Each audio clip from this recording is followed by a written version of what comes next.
So here again, I think we have discussed at great length about this how Indian migration took place to different parts of the world, especially to the developed nation. Here it is again very important to discuss, as already I have shared with you the two patterns I am going to discuss in great details. That is labor migration to West Asia. That is again very important, and we all know pretty well that West Asia is our extended neighborhood. And these migration patterns differs from the previous in the sense of all the migrants are generally contract workers and are not allowed to settle permanently in the countries of the destination.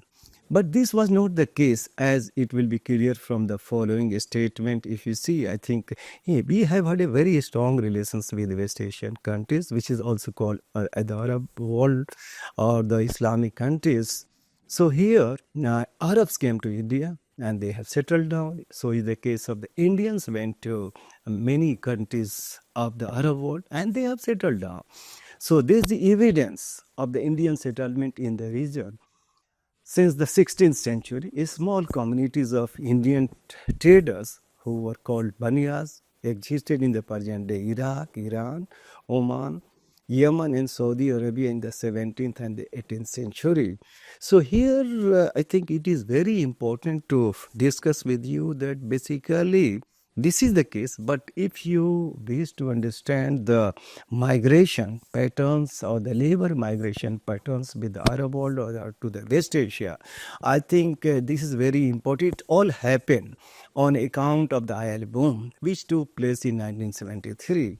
And IL boom in the sense that the Arab people call it IL boom in the sense that there was a hike, big hike of IL price, and due to that, I think they earn a lot of revenue, and they are after they wanted to diversify their own economy, and they develop their own economic activities.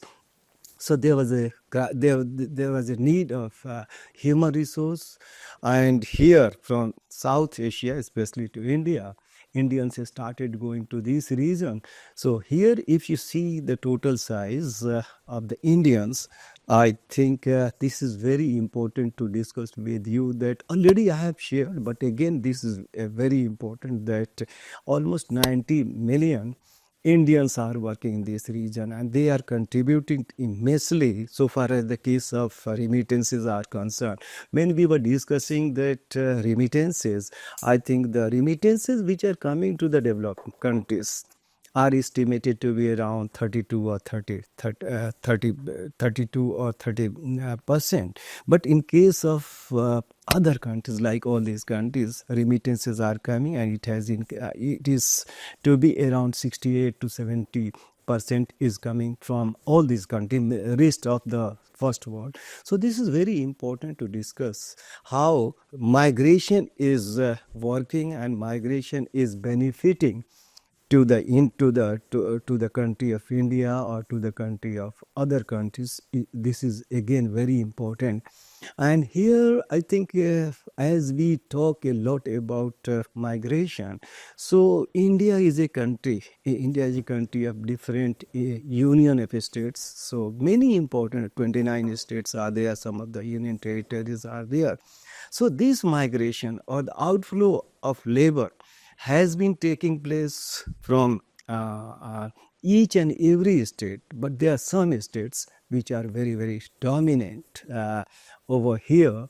And the data, I think during 2018, the data, if you see the data provided by the immigrated Indians or the share of the state, I think here immigration clearance in the year 2018 and 19. So on the basis of the data, see, when we talk of the migration or the Indian migration, all of a sudden our Kerala goes to our mind. But now, if you see the data provided here, I think see the case of Kerala, it is only 4%. But if you see the case of Uttar Pradesh, 25, almost one fourth of the migration which is taking place from Uttar Pradesh, and then followed by Bihar, Rajasthan, and North Indian states. I think in case of Bihar, it is 18%. But of course, Kerala, even in case of Andhra, only 4%, and Telangana 4%. So why we need to discuss and why we should know about all that? Because it is very, migration is a endeavor that has been accepted as a reality. And of course, even within the country, within the region, migration is taking place. And already we are aware of this fact that the migration is a reality, and migration is inevitable, that is going to take place. So as an economist or the student of economics or sociologist, how we can understand this phenomena in a better way, in a scientific way, so that we can try and we can give some of the, because when migration takes place, I think this is very important to understand that when you leave your own country or your own place, you become very vulnerable. There's issue of your welfare. There's the issue of your rights, even your duties. Everything become very, very important. So here, what are the, what are the composition basically of the Indian labor in the Gulf country? This is the area on which I have been working. And if you see, I think these six countries, Saudi Arabia, UAE, Kuwait, Oman, Bahrain, and Qatar, that is called GCC, Gulf Cooperation Council countries. See why it is important. We say that it is the extended neighborhood, but this is not the case. I think once you cross the Indian Ocean, you will reach these countries, and we have a free flow of goods and services. Apart from that, there is a movement of people also. People to people contact has been a very I think serious business.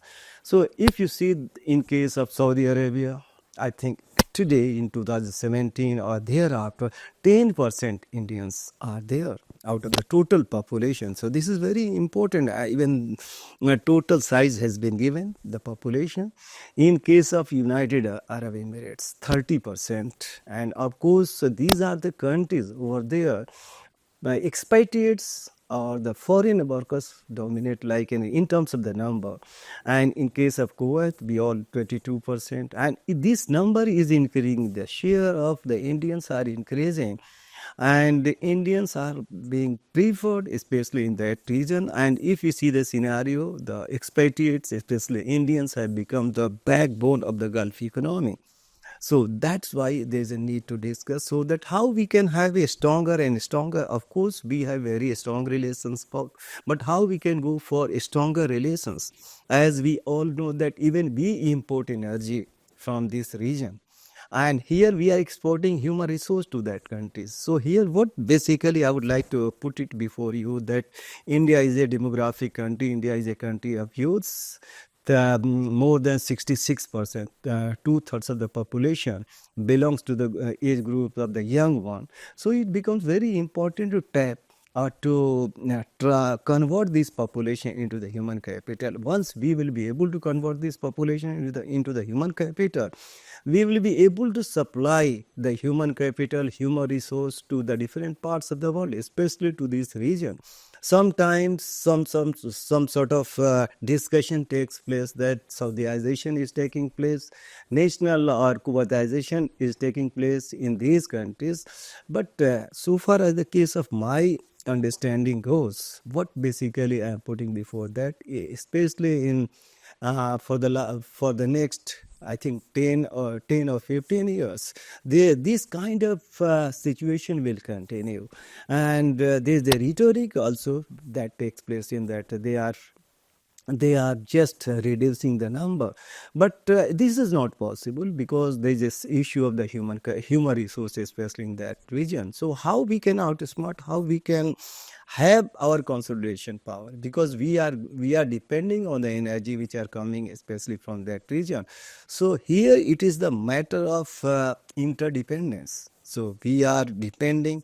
So we should make this region dependent on our human capital, and this kind of situation should continue. That is again in our favor. For that matter, this region is also sometimes, so not sometimes, many, all times to be disturbed. So how we can work so that there would be stability or the peace in that region, again that will serve the purpose of the momentum of this outflow of the labor or of our Indians. So here again, a little bit I would like to discuss when we talk of the labor migration to this region. So in economic parlance, we say that, but now even the doctors, engineers, IT professionals have started going to that region. And here it has been given previously in the 70s uh, or the early 80s, this kind of situation was there. But in the 21st century, if you see the scenario, I think almost it is 50%, I can say with the confidence with this statement. So here I think this area or this course is basically relating to the part of the course that is migrated women's literature. I think this course is focused on the gender. So here I would like to bring to your notice that women as migrants. So already we have discussed that even in case of South Asia, or even to a larger extent in case of our own country, I think women constitute significantly, even at the global level or the South Asia level, they constitute 50%.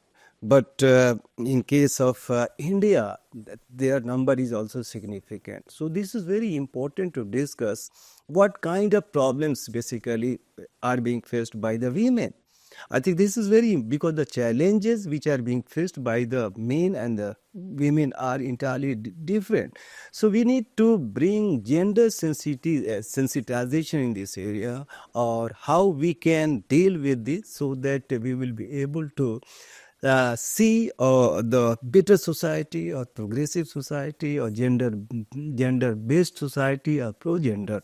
So due to increased change in the nature of the jobs, the people are willing to keep domestic help. I think domestic workers or the women domestic workers are the very serious, I think, issue that needs to be discussed.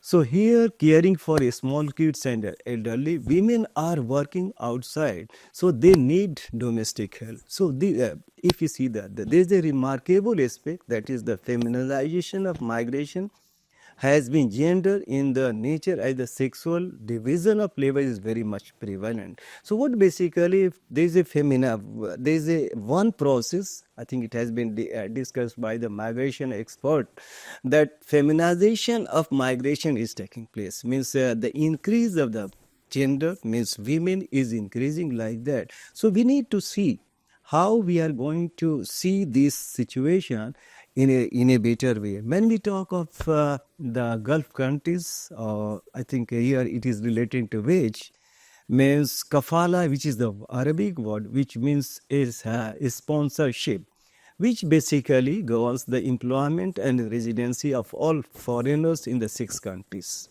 The system gives total control over migrant workers, employment, and immigration status. So this is found to be very I think regressive.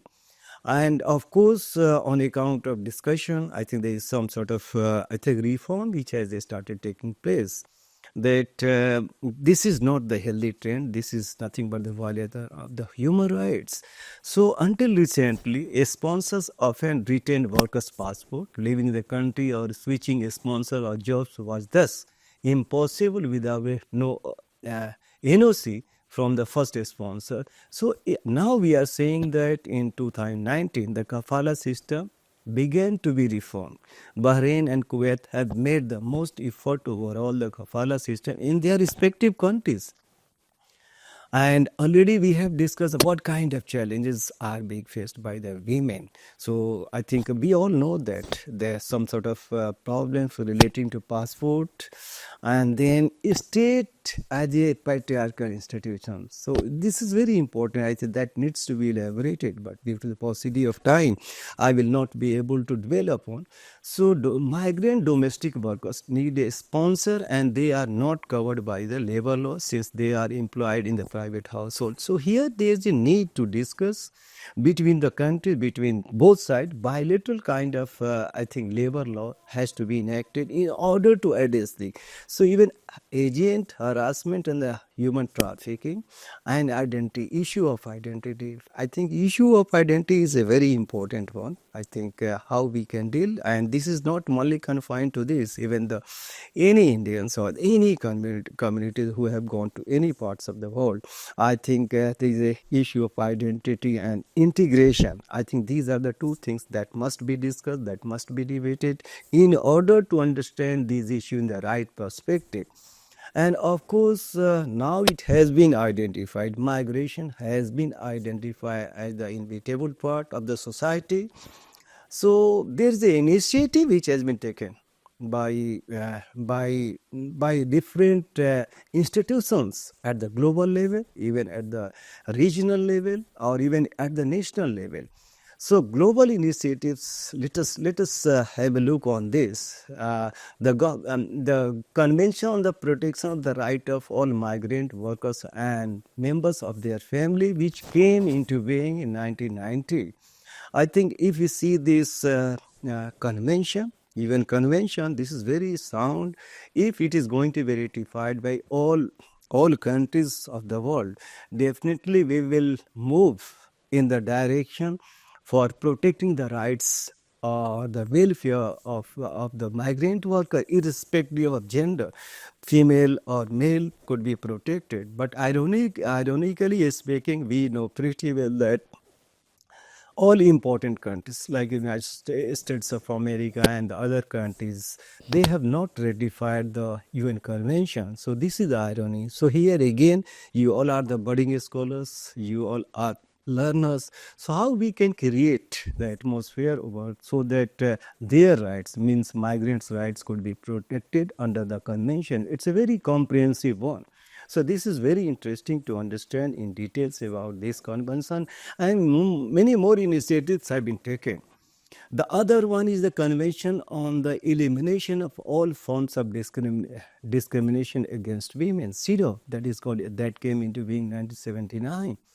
And many more, several international labor organization, ILO, International Labour Organization conventions function as a complementary instrument to the protection of the women migrant workers' rights, specifically the Domestic Workers Convention number 189 that came into being in 2011. So many initiatives have been taken. So I think there's a need to have debate and discussion as how this could be made more effective, because the exploitation and there's a serious violations of the human rights relating to the migrant workers that is taking place. There's a lot of evidence, there's a lot of studies which has been done by different scholars, and they came with the idea what kind of situation would be created so that their rights could be protected.